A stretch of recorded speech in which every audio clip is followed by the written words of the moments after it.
স্ত্রীর চোখে পানি দেখে যে স্বামীর অন্তরে সামান্য কষ্ট লাগে না, বরং স্ত্রীকে পাশে কান্না করতে দেখেও যে স্বামী নিশ্চিন্তে পাশে ঘুমাতে পারে, আমার তো মনে হয় ওই স্বামীর পাশে যদি তার স্ত্রীর মৃত লাশটা পড়ে থাকে তবুও সে নিশ্চিন্তে ঘুমাতে পারবে।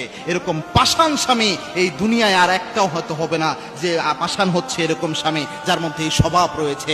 মনে রাখবেন, আল্লাহর হাবিব সাল্লাল্লাহু আলাইহি ওয়াসাল্লাম তার স্ত্রীদের সামান্য মন খারাপ হতো, আল্লাহর হাবিব পেরেশান হয়ে যেতেন কিভাবে স্ত্রীদের রাগ ভাঙানো যায়, কিভাবে স্ত্রীদের মন ভালো করা যায়। এজন্য প্রিয় ভাইরা, স্ত্রীদের মনের দিকে খেয়াল রাখেন, এটাও সুন্নাহ, রাসূলের সুন্নাহর তো বৈশিষ্ট্য এটা। আল্লাহর হাবিব সাল্লাল্লাহু আলাইহি ওয়াসাল্লাম নিজের স্ত্রীদের ভালো লাগার বিষয়গুলো খেয়াল রাখতেন।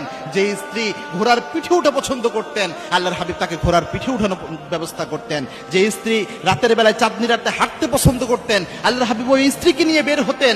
যে স্ত্রী কুস্তি খেলা দেখতে পছন্দ করতেন, পর্দার আড়াল থেকে তাকে কুস্তি খেলা দেখার ব্যবস্থা আল্লাহর হাবিব সাল্লাল্লাহু আলাইহি ওয়াসাল্লাম করে দিতেন।